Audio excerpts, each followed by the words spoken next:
দেশে স্বৈরাচারের পতন হলেও গণতন্ত্র প্রতিষ্ঠা হয়নি মন্তব্য করেছেন বিএনপির ভাইস চেয়ারম্যান শামসুজ্জামান দুদু। দুপুরে নারায়ণগঞ্জের ফতুল্লায় কাঠিরপুর এলাকায় জিয়াউর রহমানের শাহাদাত বার্ষিকী উপলক্ষে আয়োজিত আলোচনা সভায় অংশ নেন তিনি।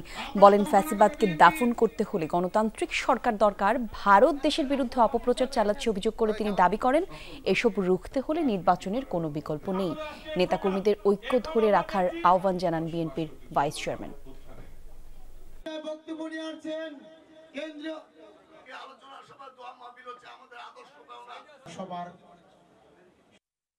সংস্কারের নামে শেখ হাসিনার মতো উন্নয়নের সবক শোনাচ্ছে এই সরকার আমাদেরকে।